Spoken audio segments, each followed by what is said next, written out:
balita, pare? Wala, miss lang kita. Oo talaga. Hindi, alis muna ako. Usapin ko si Bombay. Hindi kasi ako nakabayad sa kanya na sana huwag muna ako singilin sa porsyento. Huwag mo nang intindihin si Bombay. Kasalubong kami nung Sabado. Binigay ko muna yung hulog mo para di ka matubuan. Ginawa mo yan para sa akin? Oo naman, ano ka ba? Para salamat. Oo. Parang gusto mo pang kumis, ha? Ikaw talaga. Hoy! Huwag mo pakialaman yan!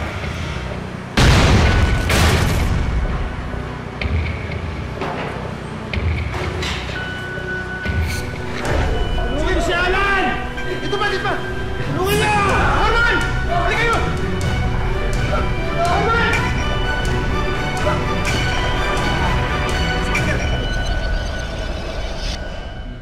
Siya si Norman, mabuting asawa at ama, masipag na manggagawa at matulunging kaibigan. Pero lahat ng ito magbabago dahil sa isang hindi inaasahang insidente. Dahilan para bumaligtad ang pananaw niya sa mundo. Magandang araw po mga kapuso. Ako po si Vicky Morales at ito ang Wish Ko Lang. Let's go. Pagkatapos natin magsimba, kain tayo. Ha? Ayan, anong gusto nyo kainin? Sabi ni Mami. Oo, di ba sabi niya, ano bang feel? Ay, nakuhulaan ko kung anong kakainin. Anong gustong kainin? Alam ko, manok na naman itong manok. Ito, mahilig sa manok to eh. Hoy! Paano kayo manok? Naman! Pare, mukhang may lakad tayo ah. Pare, magsisimba lang kami.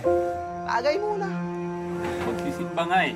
Patagayan mo. Dati naman na pag yun naman sinurman sa atin ah. Di bale, pare, pag medyo nakalibre sa trabaho, ako mismo magyayaya sa inyo. Kaya ako pa. Ano, mauna na kami ha? Okay, pre. Ingat kayo. Sige. Sa'yo na nga. Para ka nang baka sa akin. Niyaya ko na. Mo na yan, ano ka ba? Ako ba naman, Han? Tagal na natin pa yung dalawang yan. Siyempre, kailangan ko rin samahan natin sila. Kayo yan. Tara na. Ito, excited na to eh. Hoy! Minsan lang ha. Uy. Ayaw pare. Nabinta ko ng kalakal.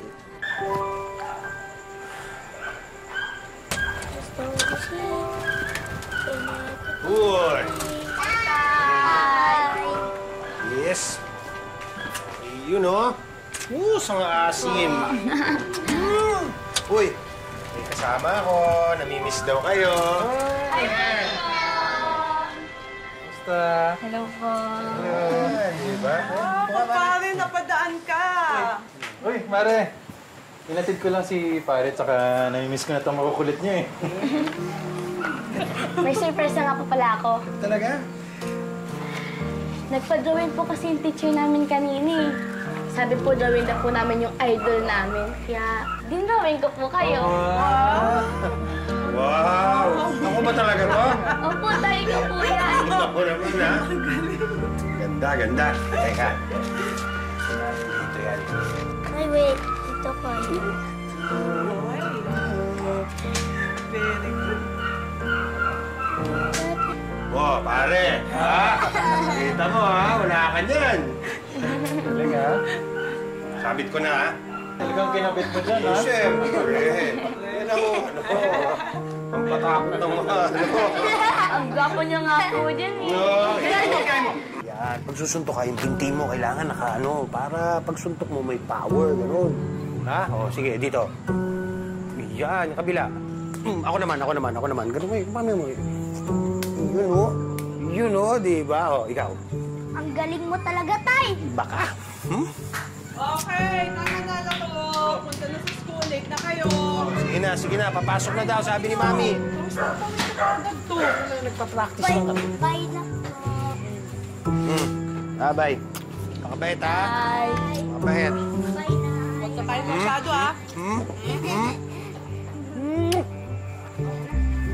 Ingat kayo, ha? Bye po. Bye. Ingat kayo. Ay, naku. Ang anak natin, baka mapaaway sa school sa mga tinuturo mo, ha? Hindi naman, ha? Hindi ko naman tinuturuan makipag-away ang anak mo. Tinuturuan ko lang siya dumipensa sa sarili niya.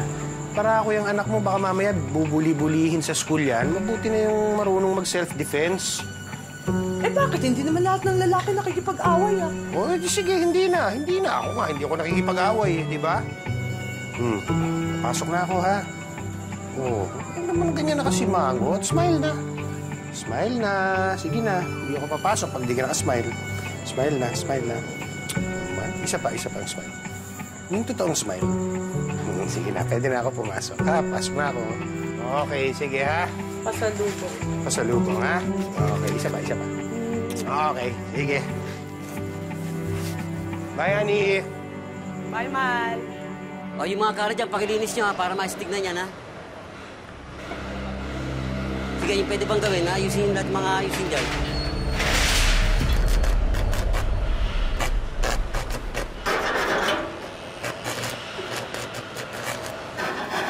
Pare! Uy, pare! Oh! Ang balita, pare. Wala, miss lang kita. Ikaw talaga. Hindi, alis muna ako. Usapin ko si Bombay. Hindi kasi ako nakabayad sa kanya na sana huwag muna akong singilin sa porsyento. Huwag mo nang intindihin si Bombay. Nagkasalubong kami nung Sabado. Binigay ko muna yung hulog mo para di ka matubuan. Ginawa mo yun para sa akin? Oo naman, ano ka ba? Para salamat to. Oo. Parang gusto mo pang kumisa, ikaw talaga. Ano pa naman? Siyempre, alam ko naman wala kang panghulog eh, di ba? Hulugan mo ng linggo yun. Nung nakita kami, binigay ko na. Klase ka talaga. Idol talaga kita. Pero babayaran ko yan, promise. Promise? Walang problema yun, pare. Di ba naman yung 20 years sa pagkakaibigan natin? Yung konting bagay na gano'n eh, hindi ko man lang magawa ng paraan para sa'yo, di ba? Idol talaga kita. Ulirang ama. Oh. Asawa. Oh. Mabait na kaibigan. Sino pa? Ang chismis nga eh. Oh. Pag nag-retire daw si Sir next year, ikaw ang papalit. Chismis lang yun. Oh, pero magandang chismis yun, ha? Yung sa bagay. Pag mo kayo.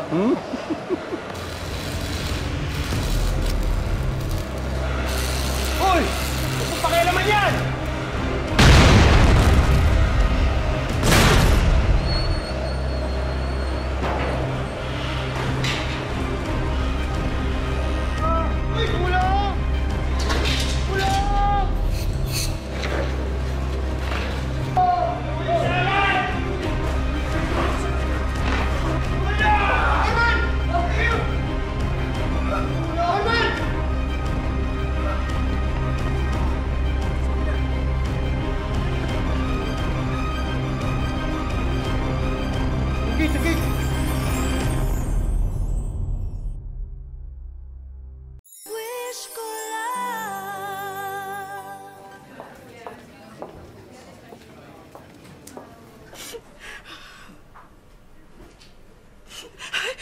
Mahal! Diyos ko, salamat po, mahal.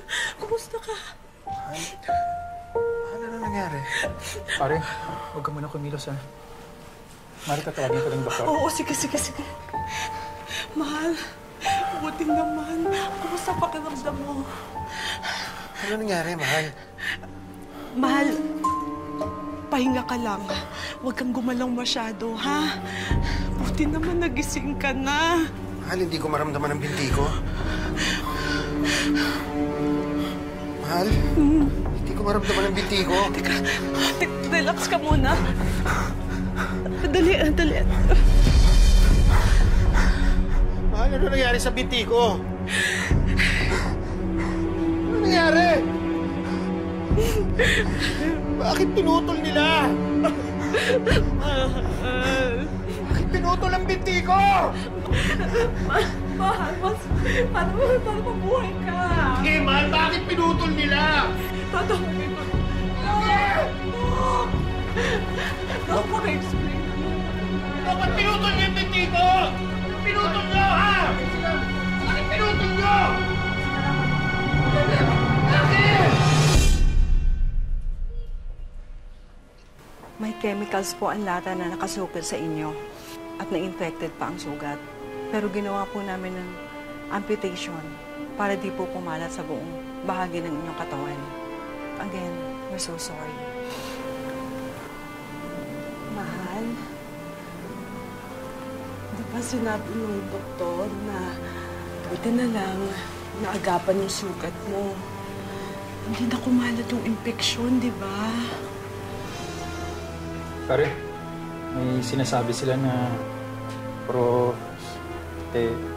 prosthetic daw yun, na paa.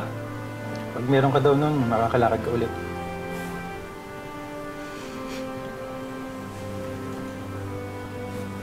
Tandaan.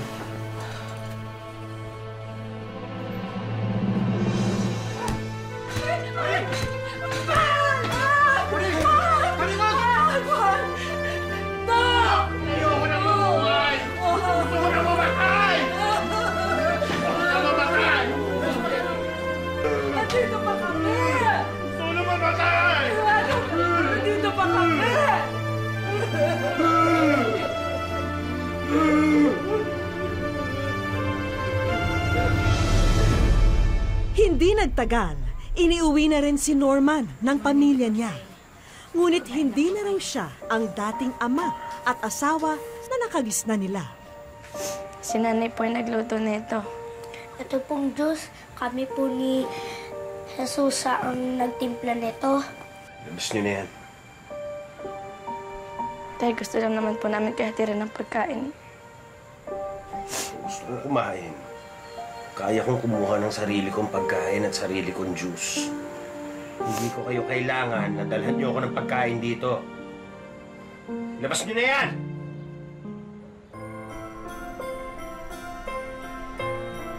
Sa tulong ng mga kamag-anak at kaibigan, nakabitan ng isang artificial leg si Norman. At dahil dito, tila nagkaroon ng panibagong pag-asa si Norman.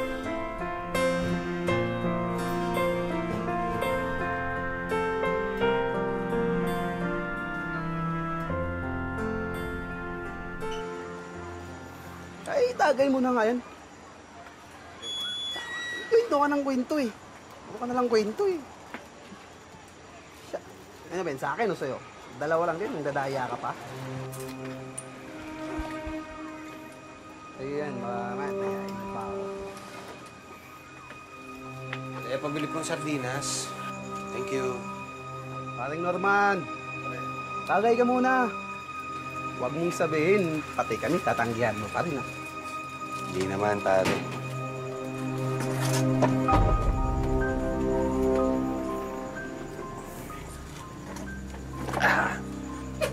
Ayan ba to? Sa'yo, pare. Salamat. Bigyan mo nga ulit. Anong lakas mo pa rin pala uminom, pare? Hindi naman. Tagal na tayo di nakakapag-inuman eh. Sige.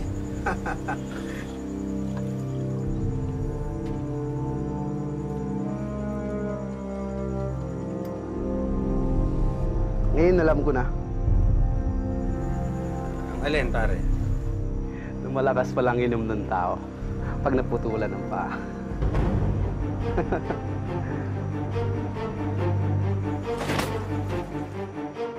Bago ka! Baka! Tanggo! Delay ka na! Tandaan mo to, ha? Hoy! Sira ulo kayo, ha? Ano? Ewan pa kayo? Tandaan mo to! Babalayan kita! Sige! Uy, pare! Sige lang, tara, uwi muna tayo. Oh.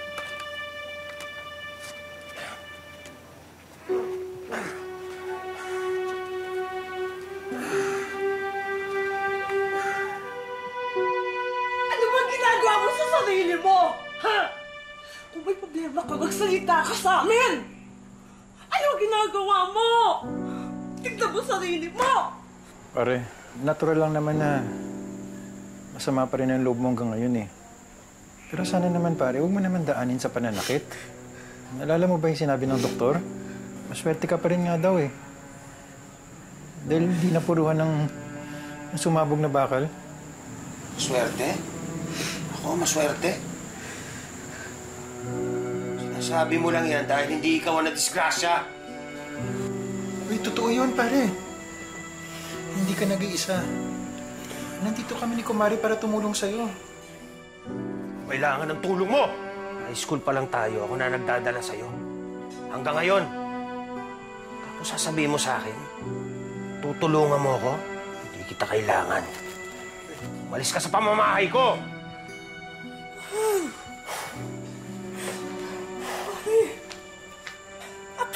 ba ikaw lang nasasaktan? Akala mo ba ikaw lang nahihirapan?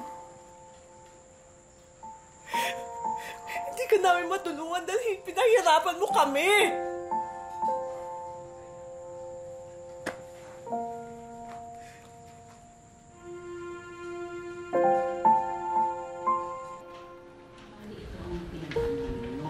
Upang patunayan na meron pa siyang silbi, nag-apply bilang welder si Norman. Pero laging iisa lang ang resulta nito.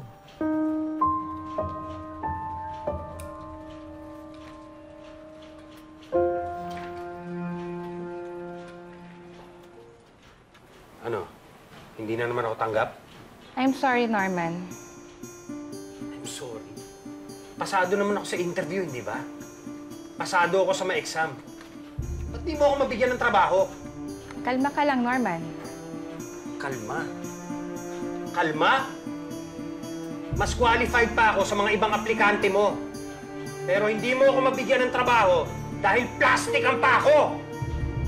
Pag-inutil ka ba kaysa sa akin?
mabuhay. Ayoko na.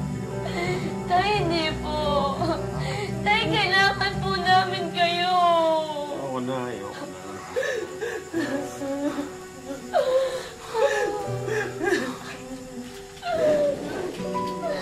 Ayun po.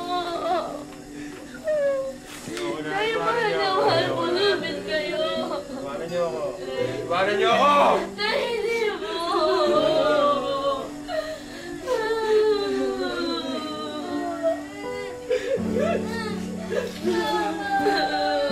Pinakalis na kayo! Iwanan niyo na ako!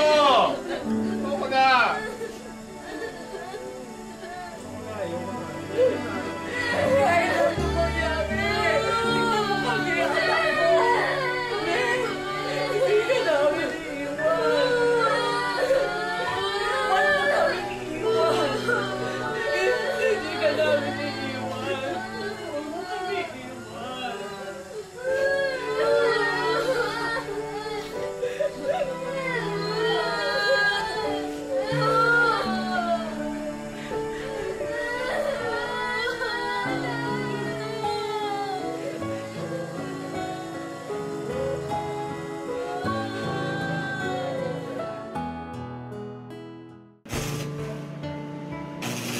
Dalawang dekada na ang nakalipas mula nang maganap ang trahedyang nagpabago sa buhay ni Norman. Pero hanggang sa mga araw na to, ang bawat hakbang ng kanyang bakal na paa Nagpapaalala na pangalawang buhay na ang tinatamasa niya ngayon. Pero maliban sa pinsala nito sa kanyang katawan, labis din daw ang hapdi na dulot nito sa kanyang puso, isipan at pananampalataya. Kaya naman piling-pili lamang daw ang mga taong hinaharap niya noon. Galit na galit ako sa kanya, kay Lord. Wala naman akong nagawang pagkakamali sa'yo. Tapos nangyari sa akin to. Sana kinuha mo na lang ako. Humantong pa nga ang kanyang depresyon na pagtangkaan ang sariling buhay at idamay na rin pati ang kanyang pamilya. Minsan po, merong inabot na isang beses na yung tangke ng argas, hiniwa ko yung hose. Tapos binuksan ko, binalibag ko sa iskinita. Buti na yung lighter na sinisindihan ko, ayaw magsindi niya. Kung nagsindi yun, sabog yung buong iskinitang yun. Pagkatapos ng insidenteng yun, animoy itinakda naman ang pagkakataon na mapadpad sa bahay ni Norman ang mga kamag-anak na matagal nang hindi nakikita. At sa tagpong yun, muling naging klaro ang pag-iisip ng haligi ng tahanan. Walang binigay na pagsubok ang Diyos na hindi nararanasan ng buong tao, ng buong sanlibutan. Kaya niya binigay sa yun kasi kaya mo, malalampasan mo, nakasama siya. Ang mga salitang yun ang muling nagpabangon kay Norman. Humingi ng tawad si Norman sa kanyang pamilya at nangakong aayusin ang sarili. Muli rin niyang pinatibay ang kanyang pananampalataya. Nagsisimula na ring mag-ipon si Norman. Wish niya kasi na sana'y makapagpagawa siya ng bagong prosthetic leg para mas maging magaan ang kanyang paghahanap buhay. Sa ngayon po, pag may nagpapagawa ng poso, tapos yung nagpaparepair ng mga nasusunog na mga yung tawag to, pressure pump, inayos ko po. Tapos ngayon ito, yung para magamit, i-repair ko na lang. Kasi nagtanong ako isang beses, sabi sa orthopedic, 25K. Doon sa mismo orthopedic ako napunta, siguro mga 2 years na ngayon. Gusto ko sana pagkilala sa inyo ang aking asawa. Siya ang nagbigay ng buhay sa akin. Dahil natutunan ni Norman ang mabuhay muli ng may malakas na pananampalataya, wala na siyang pangamba sa pagharap sa bawat araw na darating. Kaya binigay ng Diyos ang kanyang buktong na anak na si Jesucristo para ang buong sanlibutan ay maligtas. Sino man ang lubos na nananampalataya sa kanya ay maligtas at hindi mapahamak.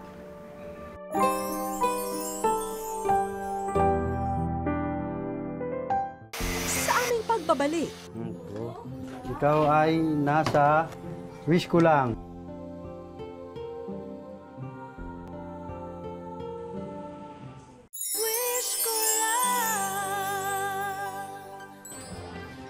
hindi namin malalaman ang kwento ni Norman kung hindi dahil kay Rogel. Siya ang best friend ni Norman na napanood sa pagsasadula. Dumihim ako sa wish ko lang para matulungan ko yung aking isang kaibigan na lubos na nangangailangan ng kanyang prosthetic na paa. Pre, patulong nga. Buksan mo nga. Ano ba? Patulong nga. Hindi ko mabuksan eh. Walang... At dahil si Rogel na ang aming kinunsyaba, siya na rin ang bahala para sorpresahin ang kanyang BFF o best friend forever. Taboy pa. Ano ba ang dinala mong proyekto, Rogel, para sa iyong kumpare? Kailangan buksan niya yan eh. Paano ba gagawin natin dyan? Kasi walang susi? Oo, walang susi. Sana mabuksan mo ang kaong ito dahil mahalaga ang nasa loob nito. Meron bang hindi kayang masolusyonan si Norman the Handyman? Nang mabuksan na ang misteryosong baul, eto ang tumambad sa kanya. Ikaw ay nasa wish ko lang. Wish ko lang!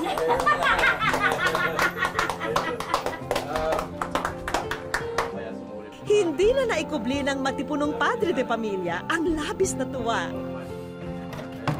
Ni sa panaginip kasi, hindi niya inasahang darating daw ang araw na to. Ikaw talaga ang ina ng ilog. Ikaw ang naging sagot sa dasal ko. Pare, marami tayong tropa, pero ikaw lang Hindi ako nagkamali, pare. Dinig Oo. Mabuti pa ay mag-ready na kayo dahil may mga kaibigan tayong kanina pang naghihintay sa atin. Excited si Norman sa sorpresang naghihintay sa kanya. Magandang hapon po sa inyo. Magandang hapon din po. Norman. Ako nga pala si Rapi, owner ng SGG Orthopet. Nakarating sa amin yung suliranin mo sa pamamagitan ng wish ko lang. So, naisip namin na bigyan ka ng libreng paa. Salamat. Para magamit nyo po sa pang-araw-araw. Sa loob ng 19 na taon, ngayon na lamang muli mapapalitan ang artificial leg ni Norman. Salamat sa ating mga bagong kaibigan. Yung salitang salamat po ay kulang. Ang masasabi ko lang po, kayo po, pati mga kasama nyo, samayan ng laging samahan ng Ama natin Diyos sa langit sa lahat na araw-araw na inyong gawain. Agad ding sinukatan si Norman para sa kanyang brand new artificial leg. At 2 linggo lamang ang kanyang hihintayin, magagamit na niya ito agad. Kaya mas gagaan pa ang kanyang paghahanap buhay sa araw-araw. At pati ang may bahay ni Norman, meron na ring pagkakaabalahan na kabuhayan. Maraming salamat po sa tulong na ibinigay ninyo. Habang buhay na po namin itong hindi malilimutan. Ang pisikal na katawan natin ay may mga limitasyon. Maaring masaktan, magkasakit, masugatan. Pero hindi po ang puso ng isang tao. Dahil kaya nitong mapagtagumpayan ang anumang pagsubok. Salamat po mga kapuso. Ako po si Vicky Morales at ito ang Wish Ko Lang. Isang presang naghihintay sa'yo kaya't